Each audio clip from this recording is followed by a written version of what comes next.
So hello everyone, this is Sunil Jangra. Welcome back to the channel. तो कैसे हो आप सब। तो बेसिक मैथमेटिक्स की आज एक क्लास रहने वाली है। मीन्स आप ये कह सकते हो ये वन शॉट है, जिसके अंदर मैं आपको पूरा बेसिक कराऊंगा, जो कि आपका class 11th class 12th NEET JEE की फिजिक्स के अंदर यूज़ होता है।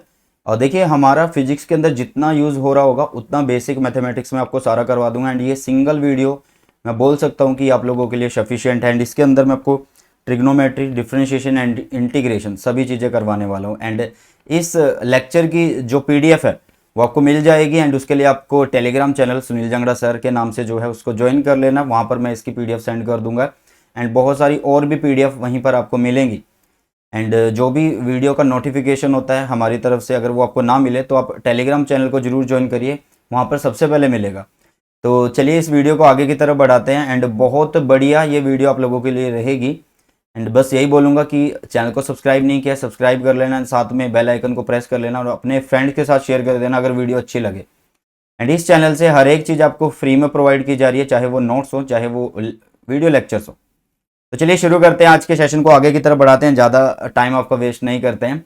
तो बेसिक मैथमेटिक्स आज करेंगे हम। एंड इसके अंदर जैसे कि आप सबको पता है कि क्लास 11th और 12th की जब आप फिजिक्स करते हो तो आप लोगों को जो बेसिक मैथ है वो सीखना होता है। मतलब पहले हम पढ़ चुके होते हैं हमारी 9th 10th के अंदर, क्लास 11 12th के अंदर ये सब चीज़ें हम सीख चुके होते हैं। लेकिन फिर भी क्या होता है कि हमें जब क्लास 11th की फिजिक्स पढ़नी होती है, 12th की फिजिक्स पढ़नी होती है, तो अलग से थोड़ा सा मैथ और एक्स्ट्रा पढ़ना पड़ता है। मतलब जो चीज़ें हम पहले पढ़ चुके हैं उनको एक बार से रिवाइज करना होता है। तो बस उन्हीं चीज़ों को यहाँ पर रिवाइज कर रहे हैं। एंड उतनी ही चीज़ें हम करेंगे जितनी हमारी फिजिक्स के अंदर कवर होती हैं। मैथ में हम इससे ज़्यादा और भी चीज़ें कर सकते हैं। ठीक है, चलिए तो शुरू करते हैं ट्रिग्नोमेट्री से। सबसे पहले ट्रिग्नोमेट्री क्यों यूज की जाती है, जैसे कि आप देख पा रहे हो मेरे पीछे ये जो फिगर बनी हुई है, यहां से मैं आप लोगों को बता दूं कि मान लीजिए यहां पर कोई एक पर्सन है, तो वो अगर इस बिल्डिंग को देख रहा है तो इसकी हाइट कैसे बताएगा। यहां से यहां तक का डिस्टेंस तो चलो हम इजिली मेजर कर लेते हैं, यहां से यहां तक की लेंथ क्या होगी, ये एंगल कितना होगा। तो मतलब ट्रिग्नोमेट्री किस काम में आ रही है भाई। ट्रिग्नोमेट्री मीन्स लेंथ की जो लंबाई है, जो डिस्टेंस है, या फिर जो बिल्डिंग है उसकी हाइट निकालने के काम आ रही है। साथ में किस एंगल पर हम देख रहे हैं वो चीज़ है। मतलब लेंथ के साथ और एंगल के साथ जो डील कर रहा है वो क्या है, ट्रिग्नोमेट्री है। मींस मैथमेटिक्स की एक ब्रांच है ये। ठीक है, तो इसके अंदर ट्रिग्नोमेट्री हम पढ़ने वाले हैं। तो ट्रिग्नोमेट्री देखिएगा, सबसे पहले मैंने यहाँ पर एक ये ट्रेंगल बना रखा है। ये ट्रेंगल ये है P मीन्स परपेंडिकुलर, ये है H मीन्स हाइपोटेनस, एंड ये है B, ये है बेस। इसको एक नेम हमने कर दिया है A, B एंड C हमने कर दिया। ठीक है, ये चीज हो गई आप लोगों के पास। अब देखिएगा ध्यान से, यहां पर मैंने लिखा साइन थीटा। ये कुछ ट्रिग्नोमेट्री रेशियो है जो आपको कर लेने हैं याद। कैसे याद करने हैं वो भी मैं बता देता हूं। साइन थीटा जो कि है P/H, कोस थीटा जो कि है B/H, base by hypotenuse, and tan theta जो कि है P/B means perpendicular by base. Cosecant जो कि क्या है, इसका रिवर्स होगा। साइन थीटा का क्या होगा, रिवर्स होगा। तो ये देखिए यहाँ पे क्या था, P/H था, तो ये H/P है। ठीक है, हाइट बाय परपेंडिकुलर है, सॉरी हाइट नहीं, हाइपोटेनस बाय परपेंडिकुलर। साथ में आपके पास सीकेंट जो कि कोस का रिवर्स है, तो ये H/B है। H is the hypotenuse and B is the base. Clear है। एंड कोट जो है वो 10 का रिवर्स है, तो ये कितना हुआ, बेस बाय परपेंडिकुलर हुआ। क्लियर है, इतनी चीज समझ में आ गई होगी आपको। तो सर इनको याद कैसे रखें, इनको याद करने का एक छोटा सा तरीका है। कैसे करना आपको, पंडित बद्री प्रसाद हर हर बोले है। पंडित बद्री प्रसाद हर हर बोले, तो ये चीज आपको याद रख लेनी है। नेट पर बहुत सारी चीजें अवेलेबल हैं इन ट्रिक को याद करने के लिए, जैसे कि पाकिस्तान भूखा प्यासा, हिंदुस्तान हरा भरा, इस तरीके से। तो जो मुझे अच्छी लगी वो हमने उठा ली एंड आप लोगों के काम आनी चाहिए, बस मेन चीज तो ये है। तो हमें जो पढ़ाया गया था स्कूल्स में, मैंने वही जो हमारे टीचर ने हमें पढ़ाई थी तो वही उठा ली है। पंडित बद्री प्रसाद हर हर बोले। पंडित का जो P है वो परपेंडिकुलर, यहां पर हर जो है H जो हाइपोटेनस है, ये बेस है, ये H क्या है आपके पास, ये H क्या है आपके पास, ये हाइपोटेनस। इसी तरीके से ये परपेंडिकुलर, ये बाय बेस। ठीक है, इनको करना कैसे है, जैसे कि आप देख पा रहे हो मेरे पीछे ये साइन। ठीक है, ये क्या है, जैसे कि P/H है मेरे पास। ठीक है, एंड यहां पर आप देखिएगा जैसे कि इधर ये देखिएगा, ये क्या है, कोस जो कि क्या है B/H, एंड 10 क्या है आपके पास, P/B। तो यहां से इनको आपने याद कर लेना है, यहां से इनको आपने याद कर लेना है इस ट्रिक से कि पंडित बद्री प्रसाद हर हर बोले। तो ये सारी चीजें आपको अच्छे से याद हो जाएंगी। जब आप ये चीज याद कर लोगे तो कॉमन सी है कि ये इसका रिवर्स है। ठीक है, आई थिंक यहां तक अभी तक जो हमने किया वो आपको समझ में आ गया होगा। ठीक है, चलिएगा आगे बढ़ते हैं। रिलेशन है बिटवीन ट्रिग्नोमेट्री रेशियोज। अभी रिलेशन हम करके हटे हैं। देखिए जब हमने साइन थीटा लिखा तो ये p बाई एच है, तो कोसिकेंट क्या है, h बाई पी है। तो मतलब ये और ये में थोड़ा रिवर्स रिलेशन है, तो वही चीज यहां पर कर रहे हैं। कोसिकेंट जो है वो क्या है, is equal to 1 by sine theta के। सेम यहां पर भी ऐसा ही है कि सीकेंट जो है वो किसके है, 1 बाय कोस थीटा के इक्वल होता है। एंड ट्रिग्नोमेट्री जो हम पढ़ रहे होंगे आधे से ज्यादा यहाँ पर रट्टा लगा रहे होंगे, क्रैम कर रहे होंगे। तो क्लास 11th की फिजिक्स के लिए हमें इतना ही पढ़ना होता है, तो उसको अच्छे से याद कर लीजिएगा जो मैं बता रहा हूं। तो ये वो आपके पास सीकेंट क्या होगा, 1 बाय कोस थीटा। ठीक है, इसी तरीके से हमारे पास कोट होगा जो कि 1 बाय टेन होगा। ठीक है, टेन थीटा क्या होगा, sine theta by cos theta बोलते हैं उसको। मींस साइन और कोस थीटा का जो रेशो होगा उसको हम क्या बोलते हैं, कंप्लीट को टेन। अगर हम कोट लिखना चाहें तो फिर इसको हम रिवर्स कर देंगे, जैसे कि आपको दिख रहा है कोस बाय साइन हो जाएगा। ठीक है, तो ये हुआ आपके पास क्या है, relation between trigonometry ratio. Relation between trigonometry ratio हमने यहां पर कर लिया है। ठीक है, चलिएगा आगे की तरफ बढ़ते हैं। आगे आते हैं हमारे पास मोस्ट इंपॉर्टेंट चीज जो कि होते हैं क्वाड्रेंट। क्वाड्रेंट मतलब चार।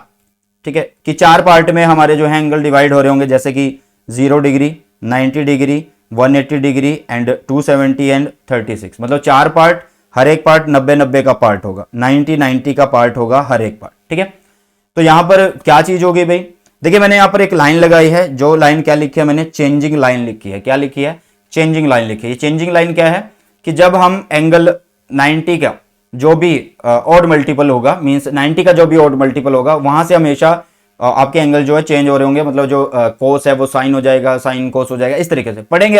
अभी सुनिएगा कि एंगल को चार पार्ट में डिवाइड किया, एक पार्ट ये रहा, एक ये रहा, एक ये रहा और एक ये रहा। हमेशा डायरेक्शन आपकी क्या होनी चाहिए भाई, मेजर करने की, वो एंटी क्लॉकवाइज होनी चाहिए। कैसी होनी चाहिए, एंटी क्लॉकवाइज होनी चाहिए आपकी। ठीक है, इतनी चीज समझ में आ गई होगी आप लोगों को। ठीक है, अब देखिएगा यहां पर इसको बोलते हैं फर्स्ट क्वाड्रेंट, इसको बोलते हैं सेकंड क्वाड्रेंट, इसको बोलते हैं थर्ड क्वाड्रेंट एंड इसको बोलते हैं फोर्थ क्वाड्रेंट। एक तरीका है, एक शॉर्टकट है, जैसे कि मैंने बोला जो हमारे टीचर्स ने हमें सिखाया था। जैसे कि हम बोल रहे हैं कि पहले क्या है आपके पास, जैसे कि add sugar to coffee, add sugar to coffee. Add का जो ए है उसको उठा लो, शुगर का जो एस है उसको उठा लो, एंड टू का जो टी है उसको उठा लो, एंड कॉफी का जो सी है उसको उठा लो। ए मीन्स ऑल पॉजिटिव, मतलब 0 से लेकर 90 के बीच में जितनी भी चीजें हम लिखेंगे, sine cos ten coat सीकेंड cosecant, इस तरीके से वो सारे क्या होंगे, पॉजिटिव होंगे हमारे पास। वो सारे क्या होंगे, पॉजिटिव होंगे हमारे पास। यहां पर बात करें तो एस फॉर साइन, साइन वाले पॉजिटिव होंगे। तो बस इसका मतलब ये नहीं है कि सिर्फ साइन पॉजिटिव होगा, इसका मतलब ये है कि जो साइन है वो तो पॉजिटिव होगा ही, साथ में कोसिकेंड भी होंगे। क्यों, क्योंकि इन दोनों के बीच में एक ही रिलेशन है, इनवर्स होते हैं एक दूसरे का। ठीक है, नेक्स्ट आपके पास टी, मतलब 2 का टी आ गया आपके पास, तो टी इज टेन। टेन किसका रिवर्स है, फिर साथ में कोट का, तो यहाँ पे टेन और कोट पॉजिटिव होंगे। और यहाँ पे सी इज कोस, तो कोस के साथ सीकेंड, तो ये भी पॉजिटिव होंगे। ठीक है, तो यहां पर आपको तरीका पता लग गया कि चार क्वाड्रेंट होते हैं, इस तरीके से हमारा 90-90 में इसको डिवाइड किया हुआ होता है। ठीक है, चलिए तो आई थिंक सबको क्लियर हो गया होगा अच्छे से। चलिए, एंड ये होती है हमारी नो चेंजिंग लाइन, मतलब यहां से चेंज नहीं होता। इसको भी पढ़ते हैं कि कैसे आपको ये पता लगेगा नो चेंजिंग लाइन। अभी सबसे पहले हम बात करते हैं कॉम्प्लीमेंट्री एंगल की। मान लीजिए ये कोई एक ट्रायंगल हमने लिया, इसमें ये ट्रायंगल है 90 डिग्री, ये ट्रायंगल है थीटा, तो ये कितना हो जाएगा, 90 माइनस थीटा। तो जब आप इनका सबका सम करके देखोगे तो आपको क्या मिलने वाला है, ये है 90, ये 90 माइनस थीटा और ये प्लस थीटा, तो ये कट गया इससे, तो 180 आपके पास आ गया। तो इसका मतलब ट्रायंगल के लिए जो सम होता है वो सही लिखा गया, यहाँ पे 180 हो गया। क्लियर है, चलिए अब देखो, अगर हम यहां से साइन निकालना चाहिए तो आप कैसे लिखोगे, ए बी बाई ए सी लिखोगे, साइन थीटा अगर निकालना चाहिए। लेकिन मैं अगर यहां से कोस निकालना चाहूं, कोस 90 माइनस थीटा निकालना चाहूं तो क्या होगा। देखो ये एंगल है, एंगल के सामने हमेशा क्या होता है, देखो एंगल के सामने हमेशा क्या होता है, हाइट होती है। हाइट मतलब परपेंडिकुलर होता है आपके पास, क्या होता है, परपेंडिकुलर। ये आपको याद रख लेना है। ठीक है, परपेंडिकुलर होता है। तो यहां से अगर मैंने निकाला क्या साइन, तो मैं लिखूंगा ये वाला और ये वाला इसके नीचे, तो मैंने लिख दिया। लेकिन अगर मैं यहां से कोस निकालूं, मतलब ये वाला एंगल मेन मान लूं, तो मैं लिखूंगा कोस, जो कि क्या होता है, बेस अपॉन हाइपोटेनस। तो बेस इज ए बी हो जाएगा दिस टाइम, और ए सी हो जाएगा आपके पास क्या, हाइपोटेनस। क्या हो जाएगा, हाइपोटेनस हो जाएगा। क्लियर है, आई थिंक इतनी चीजें आप लोगों को समझ में आ गई होंगी।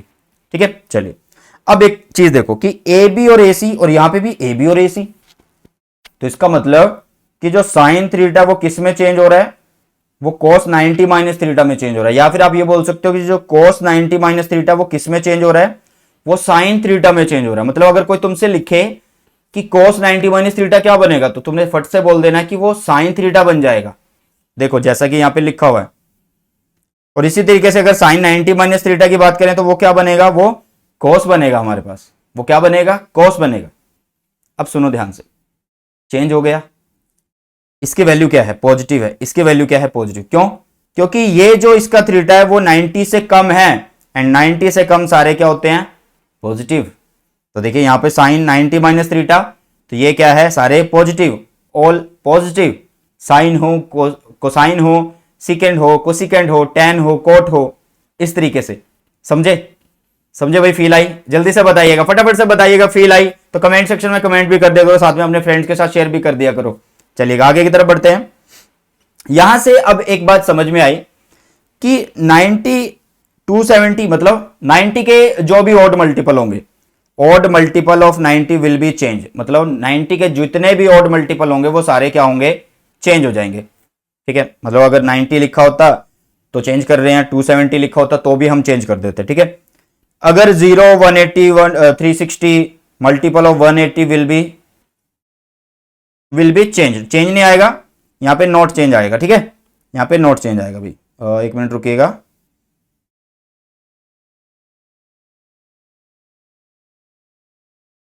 यहां सिंपल हम कर लेते हैं, नॉट चेंज। 180 जो मल्टीपल है वो चेंज नहीं होंगे, multiple of 180 degree not change. ठीक है, ओके। तो यहां पर देखिएगा होता क्या है से चेंज, जैसे कि साइन किस में चेंज होगा, हमारा चेंज हो जाएगा किसके अंदर, किसके अंदर चेंज होगा भाई हमारा साइन, साइन हो जाएगा हमारा कोस के अंदर चेंज। टैन होगा किसके अंदर, कोट के अंदर। समझिए ध्यान से, साइन हो रहा है कोस के अंदर, टैन हो रहा है कोट के अंदर, एंड सीकेंड हो रहा है कोसिकेंड के अंदर। ये चीज आपको याद रख लेनी है। अगर कोई तुमसे बोलेगा कि टैन 90 माइनस थीटा लिखो तो वो कोट में जा रहा होगा। ठीक है, कोट में, समझ गए। प्लस माइनस वो कैसे है वो अभी बात करते हैं। इसी तरीके से कोस किस में, साइन में, कोट किस में, टेन में, और कोसिकेंड किस में, सीकेंड में चेंज होगा। क्लियर है, चलिएगा।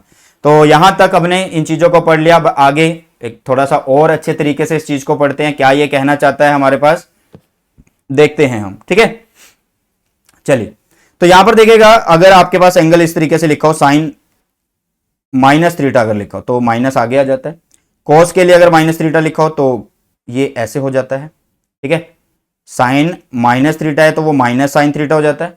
कोस के लिए लिखा है तो कोस क्या होगा, कोस हो जाएगा आपके पास कितना भाई, कोस थीटा हो जाएगा। ठीक है, समझ में आ गया आपके पास, आई थिंक समझ में। पर हमने समझ लिया कि कोस माइनस थीटा क्या होगा, कोस थीटा हो जाएगा। टेन माइनस थीटा क्या होगा, माइनस टेन हो जाएगा।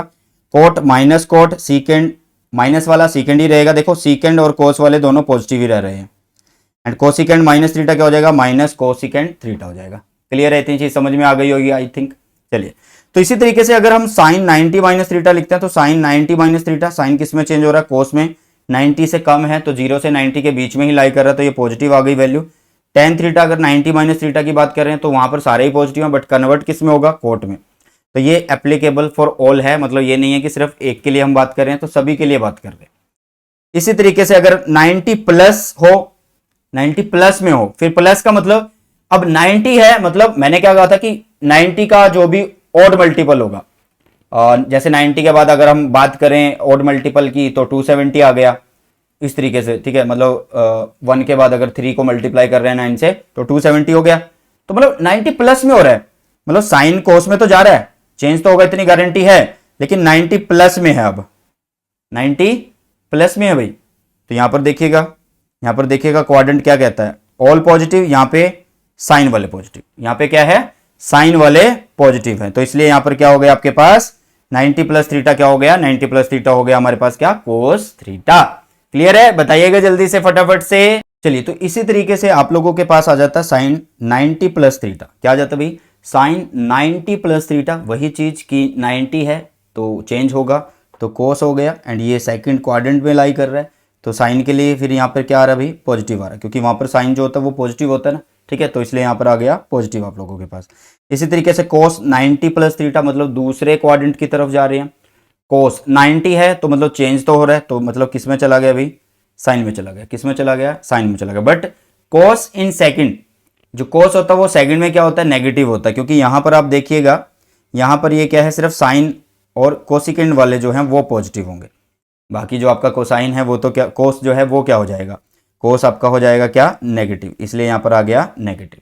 क्लियर है, समझ में आ गया। चलिए आगे देखिएगा, आगे आपके पास क्या है, कोस 180 प्लस में थीटा, तो 180 है, तो मैंने बोला था अभी कि जब 180 होगा, मल्टीपल जब 180 का होगा, कोई भी हो ऑड इवन, तो वो चेंज नहीं होने वाला, तो इसलिए इसको कोस को ऐसी का ऐसी लिखा।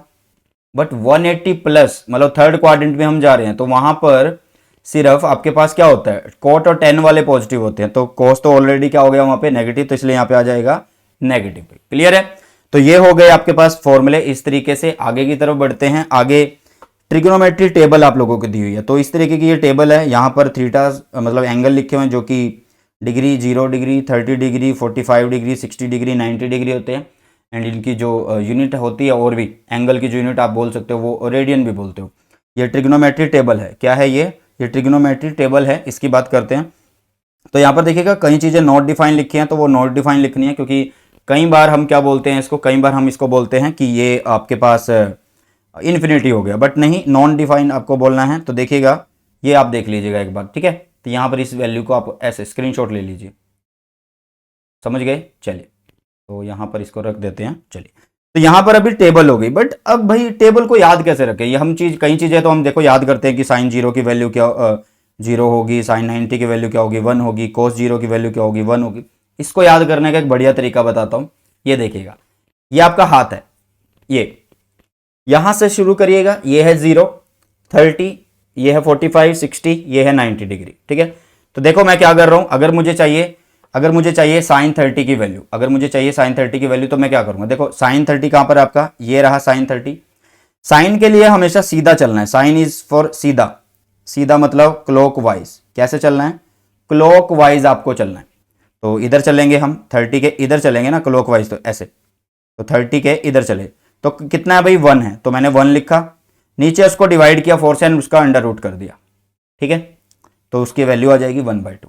साइन 60 अगर निकाले तो 60 ये रहा, जैसा कि मैंने बोला कि साइन के केस में आपको सीधा चलना, तो सीधा चले, कितने हैं आगे, 1 2 3, तो अंडर रूट 3 लिखा, नीचे लिखा 4 और उसका अंडर रूट कर दिया। क्लियर है, समझ में आया। तो इस तरीके से ये आपका तरीका है। अगर कोस पे चले, कोस में उल्टा हो जाता है, ये एंटी क्लॉकवाइज चलना होता है। अगर मान लीजिए हम cos 45 की बात करें, cos 45, तो इधर हमें चलना होगा, तो ये कितने, 1 और 2, तो यहाँ पे लिखा 2 और नीचे लिखा 4, मतलब 2/4, अंडर रूट किया तो आपके पास क्या आ गया, 1/√2। क्लियर है। तो इस तरीके से आप कर सकते हो याद। देखो आपको 2 साल पढ़ना होता है क्लास 11 12 के अंदर, एंड आगे जाके आपको नीट जेई प्रिपेयर करना होता है, तो क्यों ना इसको इस तरीके से याद कर लो कि अगर आपको बाई चांस वैल्यूज याद ना हो तो आप अपना एक हाथ का तरीका लगा सको, ठीक है। तो ये नेट पर बहुत सारे जो हैं ट्रिक अवेलेबल हैं, आप इस तरीके से कर सकते हैं। एंड मैंने कंपटीशन की तैयारी की हुई है, मतलब नीट जेई मेंस नहीं बात कर रहा मैं, आपके सामने उसकी बात कर रहा हूँ कि जैसे कि नीट जेई मेंस तो चलो उनकी तैयारी भी हमने की थी। एंड जैसे होता है ना कि यूपीएससी के लिए चले गए, ठीक है, या फिर हरियाणा के अंदर HCS होता है, तो उनमें ये ट्रिकें सिखाई जाती हैं, ठीक है। तो वहाँ से ये ट्रिक को भाई कॉपी किया गया है, ठीक है। चलिए, तो यहाँ पर आप साइन के लिए कर सकते हो, यहाँ पर आप कोसाइन के लिए कर सकते हो।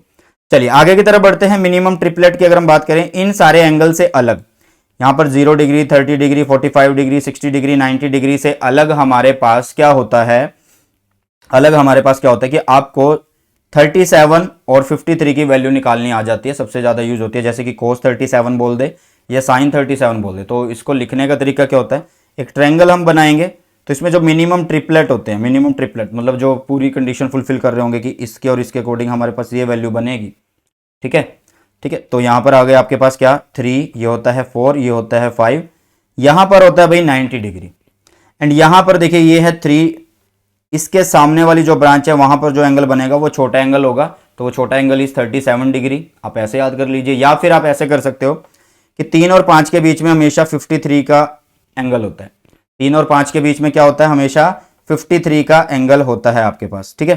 कितने का एंगल होता है, 53 का एंगल होता है। क्लियर है, इतनी चीज समझ में आ गई।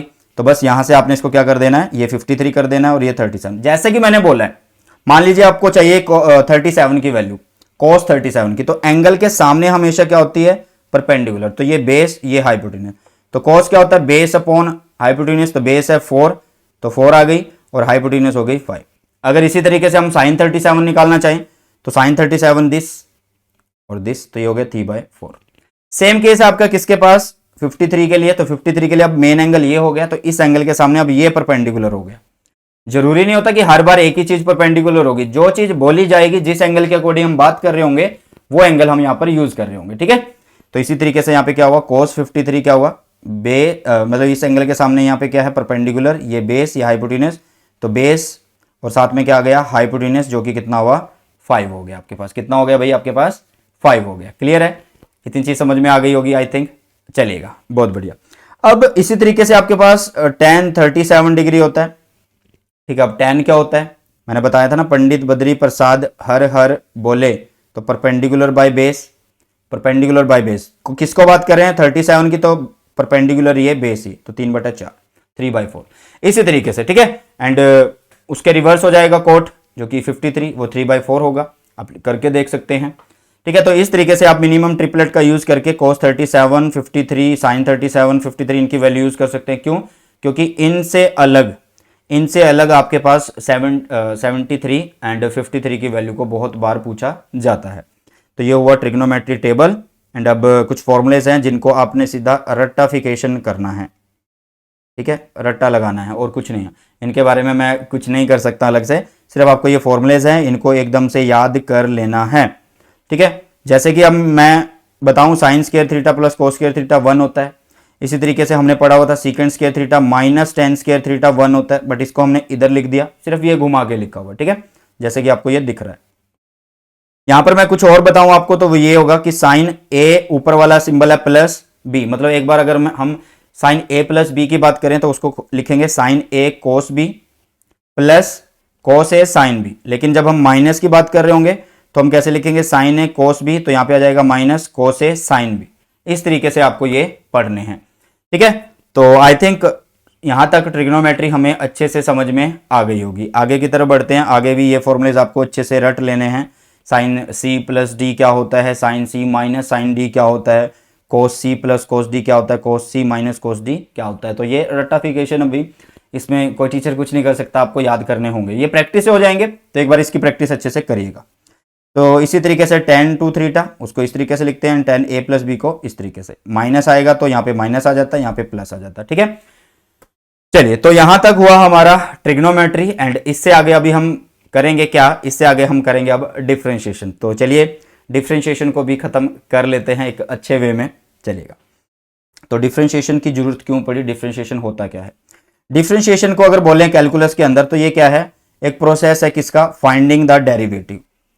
तो डिफरेंशिएशन एक प्रोसेस है डेरिवेटिव फाइंड आउट करने का। ऐसा क्या है ये, सिंपल पहले अगर मैं बताऊं तो डेरिवेटिव क्या होता है, rate of change of a function with respect to one of its variable. मतलब एक फंक्शन का चेंज होना किसी दूसरे के साथ, किसी दूसरे का जो भी वेरिएबल होगा उसके फंक्शन के साथ चेंज होना, उसे बोला जाता है डेरिवेटिव, ठीक है। मतलब ये एक तरीका है कि आप ये बोल सकते हो कि इसके अंदर हम क्या फाइंड आउट कर रहे होंगे, this is equivalent to finding the slope of the tangent line to the function at a point. मतलब डेरिवेटिव या डिफरेंशिएशन का हम यूज क्यों कर रहे होते हैं, स्लोप निकालने के लिए। क्या निकालने के लिए, स्लोप निकालने के लिए। क्लियर है, समझ में आया। चलिए आगे की तरफ बढ़ते हैं, अब अच्छे से समझ में आएगा। जैसे कि आपके पास एक ग्राफ है, जैसे कि आपके पास एक ग्राफ है यहां पर ये वाला, तो यहां पर अगर मुझे इस लाइन का ग्राफ निकालना तो मैं इजिली इसका ग्राफ स्लोप निकालना अगर मुझे, तो मैं इजिली इसका स्लोप निकाल दूंगा। स्लोप का मतलब मुझे tan निकालना है, तो tan क्या होगा, परपेंडिकुलर बाय बेस।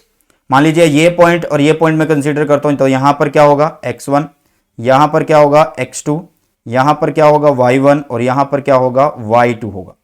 तो y2 minus y1 x2 minus x1 ये क्या हो गए हमारे पास, ये हो गए इसका स्लोप। तो मतलब आप स्ट्रेट लाइन के लिए कहीं पे भी आप निकाल लो, ये एंगल थीटा, ये एंगल थीटा, आगे चलो ये थीटा, आगे चलो ये थीटा, मतलब स्ट्रेट लाइन के लिए जो स्लोप है वो फिक्स है, सेम है, तो आपको कोई प्रॉब्लम नहीं हो रही। लेकिन जैसे ही लाइन इस तरीके से हो गई तो स्लोप कैसे निकाले, तो बाबा कैसे स्लोप निकाले, तो ये एक तरीका है भाई। मतलब इसमें हम क्या करेंगे कि अगर हम पॉइंट यहां पर मानते हैं तो ये तो आप लिख दोगे x1, यहां पर मानते हैं तो ये हो गया x2, यहां पर मानते हैं तो ये y1 हो गया, यहां पर अगर हम मानते हैं तो ये y2 हो गया हमारे पास, ठीक है। चलो इतनी बात आप लोगों की मान ली कि ये y2 हो गया। लेकिन अब इसका स्लोप कैसे निकालें, तो स्लोप तो स्ट्रेट लाइन होनी चाहिए ना यहाँ पे, तो इसके लिए हम क्या करते हैं, दो तरीके होते हैं आप लोगों के पास। या तो आप क्या करो, डायरेक्ट इस तरीके से टेंजेंट करते रहो। कैसे कि मान लो यहाँ पर निकालना तो आप टेंजेंट ड्रॉ कर दो, यहाँ पर निकालना तो ऐसे ड्रॉ कर दो, ऐसे ड्रॉ कर दो, मतलब आपको टेंजेंट एक तिरछी लाइन लगानी है। लेकिन ऐसे काम नहीं चलेगा, तो हम क्या कर देते हैं, इसके पार्ट को छोटे छोटे टुकड़ों में डिवाइड कर लेते हैं, मतलब बिल्कुल पास पास। तो भाई जब हम किसी सर्कल या कर्व्ड सरफेस के या कर्व्ड लाइन के बिल्कुल छोटे छोटे टुकड़े कर लेते हैं, तो वो इतने छोटे कर लेते हैं कि वो क्या बन जाते हैं, वो बन जाते हैं बिल्कुल स्ट्रेट लाइन की तरह। ठीक है, मतलब बिल्कुल पास पास, बिल्कुल पास पास, इतना सा छोटा सा टुकड़ा। तो उसी के तरीके से हम यहाँ पर क्या कर रहे होंगे, स्लोप निकालेंगे।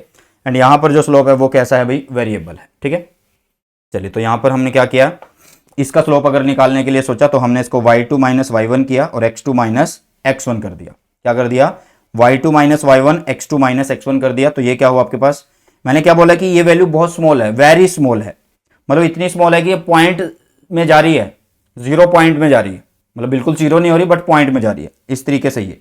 तो इसको बिल्कुल छोटी चीज को हम कैसे लिख देते हैं, इसको लिख देते हैं dy से, इसको लिख देते हैं dx से। तो बस यही होता है हमारा क्या, rate of change of y with respect to x। तो यही तो बोला था कि y को चेंज कर रहे हैं किसके रिस्पेक्ट में, x के रिस्पेक्ट में। तो ये हो गया आपके पास क्या, ये हो गया आपके पास क्या चीज, डेरिवेटिव। ये डिफरेंशिएशन का तरीका हो गया, मतलब हम यहाँ पे मेनली क्या कर रहे हैं, स्लोप निकाल रहे हैं। क्या निकाल रहे हैं भाई, स्लोप निकाल रहे हैं। ठीक है, तो बस इसी को करते हैं। तो देखिएगा कांस्टेंट के लिए जब भी आप डी बाई डी एक्स कर रहे होंगे, मतलब जब भी आप कांस्टेंट की डिफरेंशिएशन कर रहे होंगे, तो वो क्या होगा आपके पास, वो 0 होगा। क्यों होगा, देखिए मान लीजिए आपके पास कुछ इस तरीके से ग्राफ है, स्ट्रेट लाइन ऐसे, तो इसका क्या है भाई स्लोप, इसका स्लोप तो हमेशा 0 होगा ना, क्योंकि इसका एंगल तो 0 ही होगा। एंड tan 0 क्या हो गया, tan 0 क्या हो गया, 0 हो गया। देख लेते हैं, चलो देख लेते हैं, देख लेते हैं, आप लोगों की संतुष्टि के लिए दिखा देते हैं आपको कि tan 0 क्या होने वाला। तो देखिए ये रहा tan, एंड 0 क्या हो गया आपके पास, 0। क्लियर है, चलिए तो यहां से आप लोगों को मैंने दिखा दिया कि ये हो गया आपके पास क्या, ये हो गया आपके पास, एक मिनट रुकिएगा, चलिए अब यहां पर हैं ये फॉर्मूलेस। तो मेन फॉर्मूला कौन सा होता है भाई, इसका मेन फॉर्मूला होता है इसका d by d x x n. मतलब इसमें करना क्या होता है कि पावर को आगे लिख देते हैं एंड फिर उस x की पावर में से एक माइनस कर देते हैं। मतलब पावर को पहले आगे की तरफ लिखना, फिर उसकी पावर में से एक को माइनस कर देना। ठीक है, तो वही चीज हम यहां पर कर रहे हैं। अगर dx की डिफरेंशिएशन करनी है तो n आगे आ जाता है, x n माइनस 1।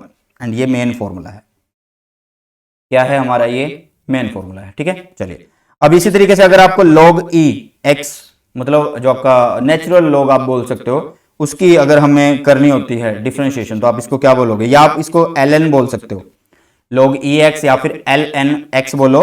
तो उसकी अगर आप डिफरेंशिएशन कर रहे हो तो वो सिंपल होगा 1 बाय एक्स हो जाएगी। क्या हो जाएगी, 1 बाय एक्स। साइन की करोगे तो कोस हो जाएगी, कोस की करोगे तो साइन हो जाएगी बट माइनस की होगी। इसी तरीके से अगर आप टेन की कर रहे होंगे तो वो सीकेंड स्क्वायर एक्स हो जाएगी। कोट की कर रहे होंगे तो वो माइनस कोसिकेंड स्क्वायर एक्स हो जाएगी। सीकेंड की अगर डिफरेंशिएशन करेंगे तो वो सीकेंड एक्स टेन एक्स हो जाएगी। याद रखना कि सीकेंड एक्स की अगर हम कर रहे होंगे तो सीकेंड एक्स टेन एक्स हो जाएगी, एंड कोसिकेंड एक्स की अगर हम कर रहे होंगे तो ये क्या हो जाएगी, ये हो जाएगी भाई, देख लीजिए आप, minus cos x, sorry minus cosecant x और कोट एक्स हो जाएगी। एंड साथ में अगर हम अब डिफरेंशिएशन करें किसकी, e पावर x की, तो यहां पर ये हो जाता है ex, और जो इसकी पावर है वो भी तो हमें फिर करनी होगी, तो वो dx बाय dx हो गया, वो 1 हो गया। तो मतलब कहने का मतलब डिफरेंशिएशन अगर हम करें ex की तो वो हमारे पास क्या आएगी, ओनली ex आ जाएगी। लेकिन अगर यहाँ पे 2x होता, अगर e की पावर में 2x होता तो फिर हम कैसे लिखते हैं उसको भी समझते हैं। ठीक है, चलिए तो ये नोट्स आपको मिल जाएंगे। मैं बार बार बोल रहा हूं कि टेलीग्राम चैनल, डिस्क्रिप्शन बॉक्स में लिंक एंड चैट बॉक्स में लिंक है, वहां से आपको मिल जाएगा। चलिए तो नेक्स्ट आता है आपके पास मल्टीप्लाई में। अगर मल्टीप्लाई में आ जाए फिर आपको कैसे करना है, देखिए कि अगर आपको मल्टीप्लाई में डिफरेंशिएशन करनी हो तो आपको फॉर्मूला एक ज्वाइन करना होगा, याद कर लेना है। u को ऐसे कैसे लिखेंगे, ये रहा u, एंड v को कर देंगे। ठीक है, u को मतलब एक को पहले ऐसे रख लेंगे, दूसरे की डिफरेंशिएशन कर देंगे, प्लस फिर पहले वाले को डिफरेंशिएट कर देंगे और जो जिसको हम डिफरेंशिएट कर रहे थे उसको अकेला रख लेंगे। ठीक है, देखिए u को एज इट इज रखा, v की डिफरेंशिएशन कर दी, फिर हमने v को ऐसे रख दिया, फिर u की डिफरेंशिएशन कर दी और इनके बीच में प्लस, अगर मल्टीप्लाई में है। लेकिन अगर डिवीजन में हो फिर क्या करेंगे भाई, अगर डिवीजन में हो फिर क्या करेंगे, डिवीजन में हो तो इसके लिए आपको अलग से फॉर्मूला कि जो नीचे है उसको तो कर देना है स्क्वायर, उसको तो कर देना है स्क्वायर, एंड उसके बाद आपने सिंपल फॉर्मूला करना है, जो नीचे रखा है उसको एक बार रखो यहां पर और बचे हुए की कर दो डिफरेंशिएशन। मतलब कहने का मतलब कि नीचे आपको क्या करना है, नीचे वाले का स्क्वायर कर देना है, फिर ऊपर क्या करना अपने नीचे वाले को ही यहां पर रख देना है एंड ऊपर वाले की डिफरेंशिएशन कर देना है। फिर डिवीजन में है तो माइनस आ जाएगा बीच में, फिर यू को ऐसे रखा फिर डीवी की कर देनी। ये फॉर्मुलेज हैं जो आपको आपने अगर आपने मैथ लिया है क्लास 11 12 के अंदर तो वहां पर तो और भी अच्छे तरीके से आप इन चीजों को पढ़ोगे, ठीक है। तो बट फिजिक्स में जितना है उतना हम कर रहे हैं, तो एक बेस्ट वे में हमने ये चीजें अभी कवर की हैं। देखिए अगर एग्जाम्पल के हिसाब से पकड़े, अगर हमने y is equal to x square plus 2x अगर दिया हो एंड इसके हमें डिफरेंशिएशन करने तो हम क्या करेंगे, dy बाई डी एक्स लिखेंगे। पावर कितनी है 2, तो 2 को लिखा आगे और उस पावर में से एक माइनस कर दिया, तो ये क्या हो गया 2x 2 माइनस 1 प्लस इसकी पावर कितनी है 1, तो 1 को आगे लिखा, x की पावर में से एक माइनस किया तो 1 x की पावर 0 और जिसकी पावर 0 होती है वो बन जाता है 1, तो यहां पर ये हो गया 1, तो ये हो गया 2। क्लियर है। इस तरीके से आप हर एक क्वेश्चन को सोल्व कर सकते हैं। आगे चलते हैं, अगर हमें करनी हो डिफरेंशिएशन x sin x की, तो अभी ये मल्टीप्लाई वाला केस आ गया, तो इसको अगर डिफरेंशिएट करेंगे तो पहले को ऐसे लिख लेते हैं, दूसरे को डिफरेंशिएट कर देते हैं, फिर दूसरे को ऐसे रख लेते हैं, फिर पहले वाले की डिफरेंशिएशन कर देते हैं, तो आपके पास आंसर आ जाएगा। अब जैसे कि आपको पता है कि साइन की जो डिफरेंशिएशन होती है वो क्या हो जाती है, कोस हो जाती है। साइन की जो डिफरेंशिएशन होती है वो क्या हो जाती है, कोस हो जाती है, एंड dx तो क्या होगा 1 हो जाएगा यहाँ पे, ठीक है। इसी तरीके से अगर आपके पास e की पावर एक्सपोनेंशियल की पावर 5x प्लस 2 हो, तो अभी मैंने बोला था कि एक्सपोनेंशियल ऐसे के ऐसे आते हैं, तो यहां पर मैंने लिखा e 5x प्लस 2 लिख दिया।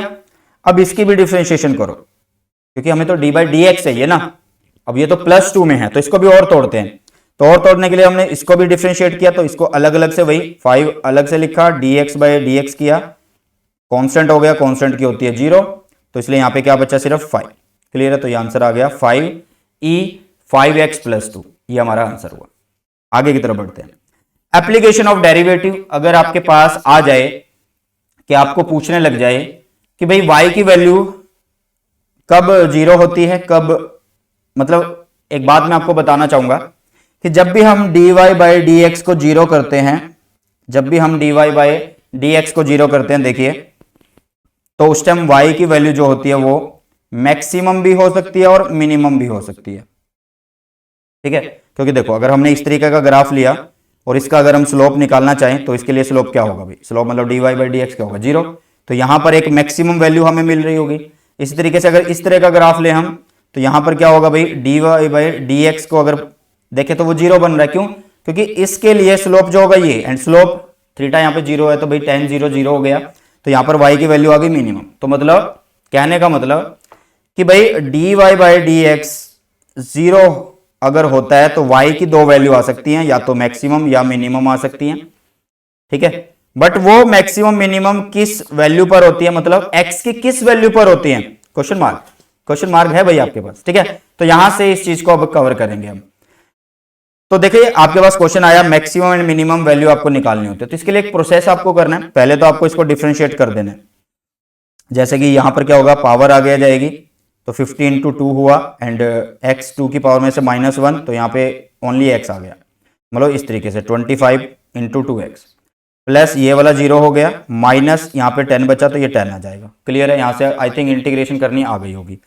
अब आपके पास इसको हमने क्या किया, dy बाई डी एक्स है ना, ये इसको पुट कर दिया किसके इक्वल, 0 के इक्वल, तो यहां से हमने बना लिया ये 50x minus 10x is equal to 0 and x की वैल्यू आ गई 1.5 1/5। मतलब यहां से हमें क्या पता लगा, dy बाई डी एक्स को इक्वल टू 0 करने से हमें यह पता लग गया कि x की इस वैल्यू पर y की जो y है वो मैक्सिमम और मिनिमम हो सकता है, बट कितना हो सकता है उसकी बात नहीं करी। तो उसके लिए सिंपल है कि आपको डबल डेरिवेटिव करना होगा। अब ये डबल डेरिवेटिव क्या है सर, ये डबल डेरिवेटिव मतलब dy बाई डी एक्स को एक बार और आपको क्या करना होता है, एक बार और आपको डेरिवेट करना होता है, तो ये बन जाता है d square y upon d x square बन जाता है। तो उसके बाद जब हम करते हैं, अगर वैल्यू आती है पॉजिटिव तो वो होती है मिनिमम वैल्यू, अगर वैल्यू आ जाती है नेगेटिव तो हो जाएगी मैक्सिमम वैल्यू। क्लियर है, अगर d square y by d x square की वैल्यू पॉजिटिव आती है तो हम बोलेंगे कि वो वाई की मिनिमम वैल्यू है, एंड अगर नेगेटिव आ जाती है फिर उसको हम बोलेंगे कि वो मैक्सिमम वैल्यू है। ठीक है, तो इस तरीके से आप कर सकते हैं इस चीज को। एंड ये था आपका मैक्सिमम एंड मिनिमम निकालने का तरीका जो आपसे कई बार पूछ लिया जाता है। ठीक है, चलिए, तो यहां पर आपका हो गया डिफरेंशिएशन खत्म। अब बारी है इंटीग्रेशन की, तो इंटीग्रेशन की तरफ मूव करते हैं एंड चलिए शुरू करते हैं इंटीग्रेशन को। एंड आई होप कि अभी तक आपको बहुत मजा आ रहा होगा। एंड इसकी जो पीडीएफ है आपको, जैसा कि मैंने बोला है कि टेलीग्राम चैनल है सुनील जांगड़ा सर के नाम से, उसमें मिल जाएगी, लिंक आपको डिस्क्रिप्शन बॉक्स में मिल जाएगा। चलिए, तो इंटीग्रेशन क्या है भैया, व्हाट इज इंटीग्रेशन? थोड़ा सा इसको शिफ्ट कर लेते हैं हम, 1 मिनट रुकिएगा, इधर रख लेते हैं तो ज्यादा अच्छे से आप लोगों को दिख जाएगा। हाँ अब ठीक है, ठीक है। चलिए, तो यहां पर एक चीज देखिएगा, हम करेंगे क्या भाई, अब इंटीग्रेशन क्या है, देखो वहां पर हम क्या निकाल रहे थे, डिफरेंशिएशन में हम स्लोप निकाल रहे थे। क्या निकाल रहे थे भाई, डिफरेंशिएशन में हम स्लोप निकाल रहे थे, ठीक है। बट यहां पर हम करेंगे एरिया से डील। कैसे? मान लीजिए आपके पास ये एक ग्राफ है, ये एक ग्राफ है, तो इस ग्राफ में जितना शेडो एरिया होगा, यही पोर्शन होगा, तो इसका एरिया हम इजिली निकाल सकते हैं, इसको और इसको मल्टीप्लाई करके। अगर इस तरीके से है ट्रायंगल में, तो हम इसका भी निकाल सकते हैं, इसको और इसको मल्टीप्लाई करके, साथ में हाफ करके ट्रायंगल का एरिया निकाल लेंगे। लेकिन अगर इस तरीके का आ जाए कि ये ऐसा कर्व हो एंड उसके नीचे मैं बोल दूं कि इतने का आप एरिया निकालो, तो कहीं ना कहीं प्रॉब्लम क्रिएट हो गई ना। मतलब अगर मैं एक कर्व बनाता हूं एंड बोलूं कि इसके नीचे जितना भी पोर्शन है उसका एरिया निकाल दो, तो कहीं ना कहीं एक प्रॉब्लम क्रिएट हो जाएगी। तो यहां पर इस सॉल्यूशन को करने के लिए, मतलब इस प्रॉब्लम को सोल्व करने के लिए आप लोगों के सामने हम क्या करेंगे कि नीचे का जो पोर्शन है इसको छोटे छोटे पार्ट में कट कर लेते हैं, स्ट्रिप बना लेते हैं। तो इतने छोटे में कट किया कि यहां पर ये पार्ट हमने बनाया, तो ये हो गया dx, एंड ये वाला जो पार्ट होगा ये क्या होगा, y1 होगा, कुछ भी नाम देंगे। तो मतलब आप एरिया निकाल सकते हो क्या, y1 dx। सेम आप इसका एरिया निकाल सकते हो y2 dx से, फिर आप y3 dx, ऐसे करके आप निकाल सकते हो। बराबर बराबर स्ट्रिप आपने काट लिए एंड करके, मतलब सबको आप फिर जोड़ दो। बट कहीं ना कहीं एक कमी अभी भी है, प्रोसेस तो हम वही कर रहे हैं, एरिया को निकालने के लिए लेंथ एंड टू ब्रेड्थ कर रहे हैं, लंबाई चौड़ाई मल्टीप्लाई कर रहे हैं। लेकिन एक चीज हमने नहीं समझी, एक चीज हमने नहीं समझी अभी तक। क्या वो चीज है कि देखो यहां से अगर मैं सीधा ऐसे करूं तो इतना पोर्शन अभी भी बचता है, इतना पोर्शन अभी भी बचता है। तो इसलिए हम क्या करेंगे, जो ये हर बार हम y dx कर रहे हैं, y dx कर रहे हैं, तो इसके लिए हम एक अलग से सिंबल यूज कर रहे होंगे। ये इंटीग्रेशन का सिंबल है, जो कि क्या शो करता है कि कर्व के लिए हम डील कर रहे हैं, इसके लिए डील कर रहे हैं, कर्व के लिए। तो इसके लिए हमने एक फॉर्मूला बना लिया, एंड वो फॉर्मूला क्या है हमारे पास, वो फॉर्मूला है दिस। इसको पढ़ते हैं कैसे।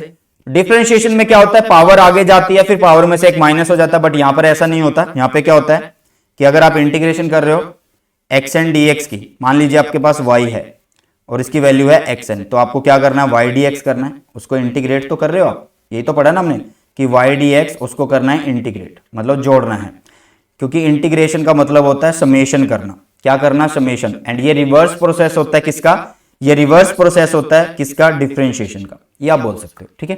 चलिए, तो यहां पर एक जनरल फॉर्मूला कि यहां पर y की वैल्यू कितनी, xn, तो मतलब आप इंटीग्रेशन कर रहे हो किसकी, xn dx की। तो इसको कैसे लिख सकते हैं, इसको हम लिख सकते हैं कि पावर में एक ऐड कर दो, नीचे उस पावर को एज इट इज लिख दो।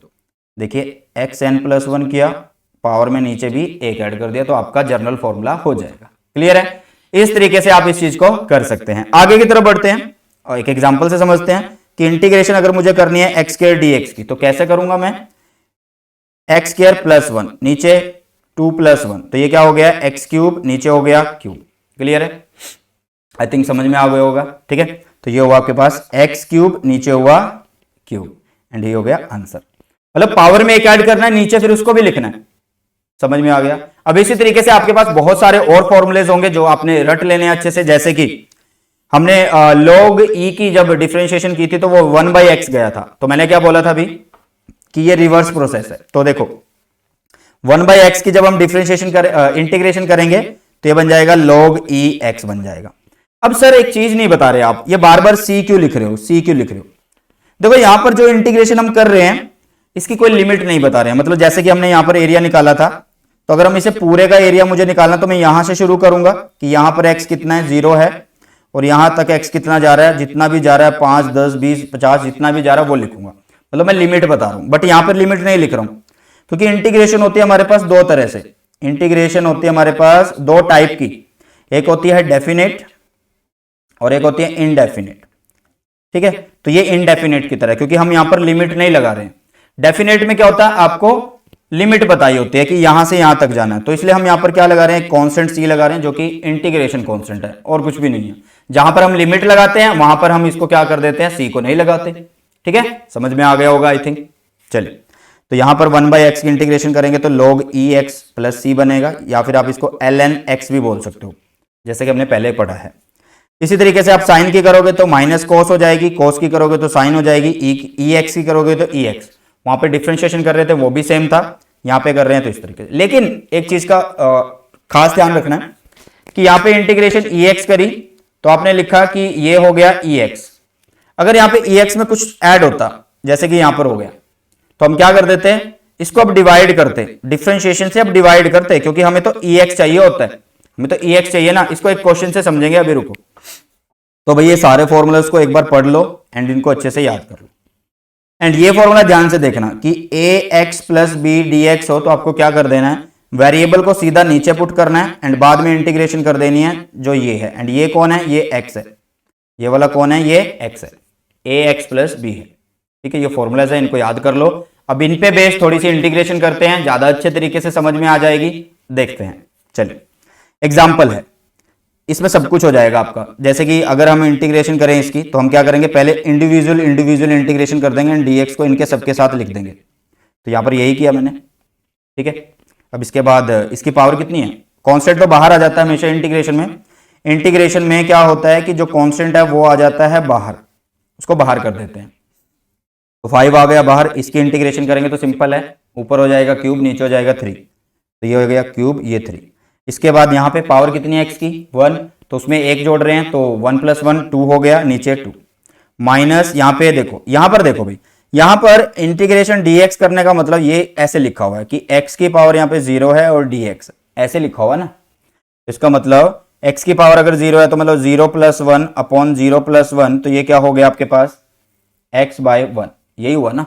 तो मतलब जब भी आप डिफरेंशिएशन कर रहे हो किसकी, dx की, सॉरी इंटीग्रेशन जब आप कर रहे हो dx की, तो वो क्या हो जाएगी, x हो जाएगी आप लोगों के पास। ठीक है, तो यहां पर हमने क्या किया, इसको कर दिया सीधा क्या x, तो यहां पर लिख देंगे हम x, तो इसको लिख देते हैं, ये हो गया हमारे पास x।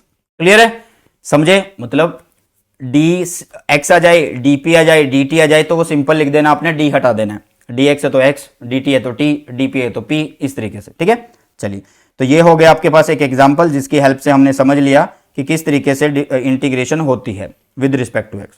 थोड़ा और चलते हैं, जैसे कि 4 sin x की करें तो 4 बाहर आ जाएगा, इंटीग्रेशन साइन की करते हैं तो वो क्या बनेगी, कोस बनेगी। अब यहां पर देखो भाई, इसको इंटीग्रेट करते हैं, इसको जब इंटीग्रेट करते हैं तो हम कैसे लिखेंगे, -2 बाहर, कॉन्स्टेंट, इंटीग्रेशन कर रहे हैं 1/x dx की। तो 1/x की तो अभी पढ़ी थी ना कि भाई 1/x की क्या हो जाती है, log हो जाता है या फिर ln हो जाता है, तो वही तो किया, -2 ln x और साथ में इंटीग्रेशन कांस्टेंट। क्लियर है, चलिए अब ये भी वही फॉर्म है कि इंटीग्रेशन कर रहे हैं 1/4x + 5 की। ये फॉर्म कौन सी है, ये वाली फॉर्म है, ये वाली फॉर्म है। ठीक है, तो इसको कैसे करना है कि जो भी वेरिएबल है उसको तो नीचे एक बार लिख दो, देखो 1/4x + 5 है, लिख दिया।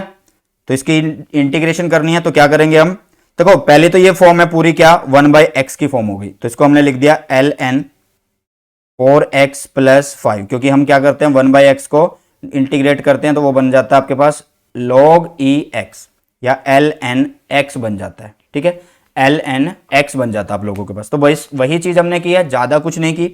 चलो, तो हमने किया ln 4x by this, but अभी हमने बोला कि जो इनका x है उसमें कुछ ऐड हो रहा है, उसमें क्या हो रहा है, ऐड हो रहा है, जो कि कितना है 5 है, मीन्स 4x + 5 है, इस तरीके से। क्लियर है, 4x + 5 है, तो इस 4x + 5 को इस फॉर्म में लाने के लिए, क्योंकि हमें तो छोटे छोटे x चाहिए ना, उसमें कुछ एडिशन है, उसको तोड़ना पड़ेगा, तो इसलिए हम नीचे लिख देते हैं इसकी डिफरेंशिएशन।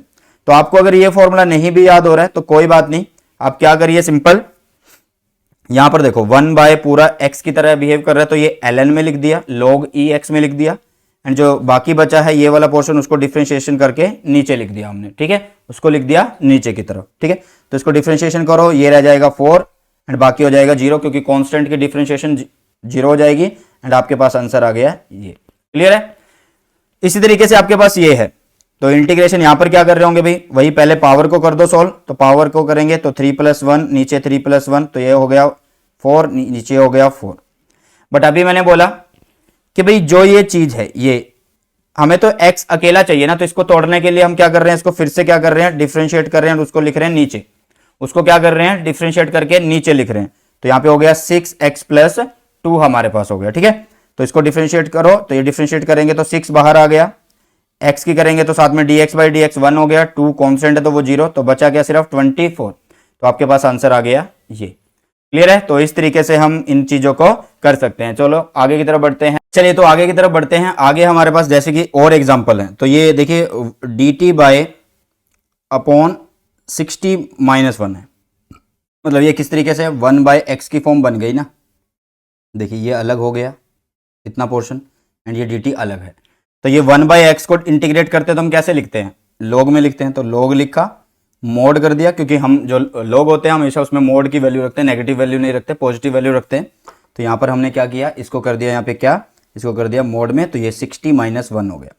बट वही चीज कि भाई नीचे हम क्या कर देंगे, डिफ्रेंशिएशन कर देंगे किसकी, जो इसका पार्ट होगा 60 माइनस 1 का। तो उसको जब डिफ्रेंशिएशन करेंगे तो आपके पास क्या आ जाएगा, नीचे 6 आ जाएगा। ठीक है, देखो 60 माइनस 1 की अगर डिफ्रेंशिएशन हम करते हैं तो 60t दिस, तो ये 1 हो गया, और 1 की तो वैसे ही 0 हो जाती है। ठीक है, तो यहाँ पे आ गया 6। इसी तरीके से आप इसको कर सकते हो। तो इसको कैसे करेंगे, e की तो एज इट इज होती है, बट जैसा कि मैंने बोला हमें तो x चाहिए ना, तो उसको और ब्रेक करने के लिए हम डिफ्रेंशिएशन करके नीचे लिख रहे हैं। तो ये x प्लस 4 को कर रहे हैं, ये बन जाएगा आपके पास क्या, ये हो जाएगा 1 और ये हो जाएगा 0, तो यहाँ पे आ गया 1। तो देखो यहाँ पर एक चीज एक्स्ट्रा आई है, ये है 1 और ये है 2, ये है लिमिट। क्या है, ये लिमिट है। इसको बोलते हैं अपर लिमिट, इसको बोलते हैं लोअर लिमिट, इसको बोलते हैं लोअर लिमिट। हम क्लियर है, इतनी चीज समझ में आ गई। इसको बोलते हैं अपर लिमिट, इसको बोलते हैं लोअर लिमिट बच्चा। ठीक है, तो बस वही करना है। अब हमें क्या करना है कि यहां तक जब हम पहुंच चुके हैं तो अपर लिमिट को पहले पुट कर देना है। ठीक है, तो जो भी बना, देखो यहां पर पुट किया तो ये बन गया 6, तो E6 माइनस लोअर लिमिट, तो लोअर लिमिट इज यहां पर रखेंगे x की वैल्यू, x की जगह पे x की वैल्यू पर, तो यहां पर हो जाएगा 1 प्लस 4 5, तो E6 माइनस E5 कितना हो गया आपके पास भाई, E5 बाहर लिया तो E माइनस 1 हो गया आपके पास आंसर। क्लियर है, इस तरीके से आपको ये चीज करनी है।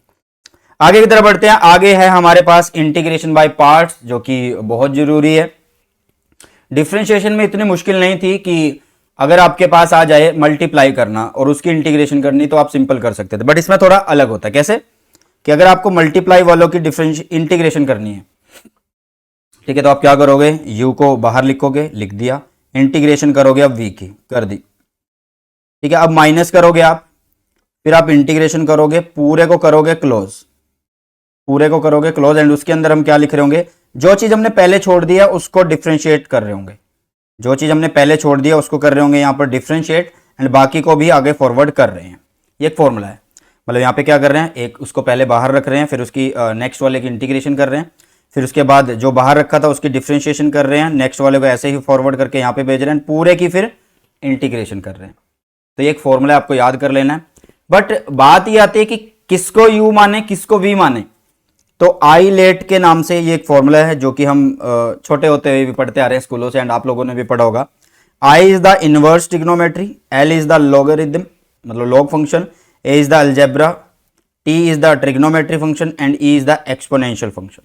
ठीक है, तो आपको क्या करना है यहाँ पर, मतलब यहाँ पे क्या होगा, x square x cube plus, मतलब क्वाड्रेटिक इक्वेशन होगी आपका अलजेब्रा में, अलजेब्रा की हम बात कर रहे हैं। ठीक है, तो यहाँ पर आपको क्या करना है कि इसके अकॉर्डिंग आपको क्या करना है, इसके अकॉर्डिंग आपको देखना है कि आपका कौन सी वैल्यू कहां पर होगी, किसको आप u मानना है। पहले मान लीजिए अगर आपके पास ये है x cos x है, तो x जो है वो क्या है भाई, देखो x क्या है आपके पास अलजेब्रा, और cos क्या है आपके पास एक ट्रिग्नोमेट्री फंक्शन। तो ये पहले है ये बाद में है, तो ये u हुआ हमारे पास, ये v हुआ, तो ऐसे मानना है आपको। ठीक है, तो यहां पर वही किया, u और v हो गए, तो x को ऐसे रखा, इंटीग्रेशन cos x की कर दी, फिर डिफरेंशिएशन करी x की और इंटीग्रेशन cos x को आगे भेजा एंड उसको फर्दर इंटीग्रेट कर दिया, तो आपके पास क्या आया साइन। तो बस आपको वही लिमिट नहीं दी हुई तो प्लस c को यूज कर लेंगे। तो ये होते हैं हमारे इंटीग्रेशन के फॉर्मूले। एंड इसी तरीके से आपके पास एक और मेथड आता है जिस मेथड को हम क्या बोलते हैं, इंटीग्रेशन बाय सब्स्टिट्यूशन बोलते हैं, इंटीग्रेशन बाय सब्स्टिट्यूशन बोलते हैं। इसको थोड़ा सा जूम कर लेते हैं, थोड़ा सा ऐसा कर लेते हैं। ठीक है, एक मिनट रुकिएगा, चलो ये तो वहीं पर आ गया, चलो यहीं पर ठीक है। अब क्या कर रहे हैं हम यहाँ पर देखिएगा, मान लीजिए आपके पास फंक्शन ऐसा हो, मतलब यहां पर आप क्या कर रहे हो कि ना तो आपका यहाँ पे u v काम आ रहा हो, ना आपका 1/x की फॉर्म काम आ रही हो, मतलब यहाँ पे आपको कुछ ना कुछ ऐड करना पड़ेगा, सब्स्टिट्यूट करना पड़ेगा। तो हम क्या करते हैं, सीकेंड 4x 10x dx लिखा हुआ है, तो इसमें मैं क्या करता हूं कि इसमें सीकेंड x को पुट करता हूं z एंड इसको डिफ्रेंशिएट कर देता हूं विद रिस्पेक्ट टू x। तो ये हुआ डिफ्रेंशिएशन ऑफ सीकेंड x क्या होती है, सीकेंड x 10x होती है एंड यहां हो जाएगा dz dx, अभी हमने पढ़ा था डिफ्रेंशिएशन के अंदर, ठीक है। तो इसको इधर मल्टीप्लाई कर देंगे, मतलब यहां पर हो जाएगा क्या, सीकेंड x 10x dx इज इक्वल टू dz हो जाएगा। इतनी चीज समझ में आ गई, क्लियर है। अब ध्यान से देखिएगा कि आपके पास, अब ध्यान से देखिएगा कि अभी हमने लिखा था कि सीकेंड x 10x dx क्या होता है, dz के इक्वल होता है। इतनी बात समझ में आ गई। चलो अब स्टार्टिंग में हमारे पास क्या है, स्टार्टिंग में हमारे पास है यहां पर सीकेंड 4 10x dx है, सीकेंड 4 10x dx है, ये है ना। इसको मैंने ऐसे लिख दिया, सीकेंड क्यूब लिखा यहां पे पहले और बाकी जो बचा इसके साथ वो सीकेंड ओपन करके लिखा यहां पे, तो उसको ऐसे लिख दिया। अब सीकेंड x 10x dx को मैं क्या लिखता हूं, dz तो लिखता हूं, तो इसको मैंने यहां पर क्या लिख दिया भाई, dz लिख दिया। क्या लिख दिया, dz। अब ये जो z क्यूब है ये कौन है, ये सीकेंड क्यूब है ना, तो सीकेंड को तो मैंने z माना है, तो z लिखा और उसके ऊपर क्यूब आ गई। तो अब इस इजिली आप इसको क्या कर सकते हो, इंटीग्रेट कर सकते हो। तो ये होता है इंटीग्रेशन बाय सब्स्टिट्यूशन एंड ये मैथ में आप ज्यादा तरीके से पढ़ोगे, बट फिजिक्स के अंदर इतना नहीं यूज होता है। तो आप जितना फिजिक्स में आपके लिए जरूरी था वो आज मैंने आपको इस क्लास के अंदर करवा दिया है एंड एक बेस्ट वे में हमने इसको पढ़ लिया है and thank you so much. इससे आगे हमारे पास अब कुछ नहीं है पढ़ने को, ठीक है। चलिए, तो बस यही बोलूंगा भाई, इस बेसिक को अच्छे से पढ़ लेना, अच्छे से याद कर लेना एंड जो नोट्स हैं जैसे कि मैंने बता दिया कि आपको मिल जाएंगे Telegram channel Sunil Jangra sir पर। एंड आई होप कि वीडियो आपको अच्छी लगी होगी, अगर अच्छी लगी है तो फटाफट से लाइक करके एंड वीडियो को आगे सेंड कर दीजिएगा एंड सब्सक्राइब नहीं किया चैनल को तो सब्सक्राइब कर लीजिए। मिलते हैं जल्दी ही नई वीडियो के अंदर। सो बाय बाय, टेक केयर।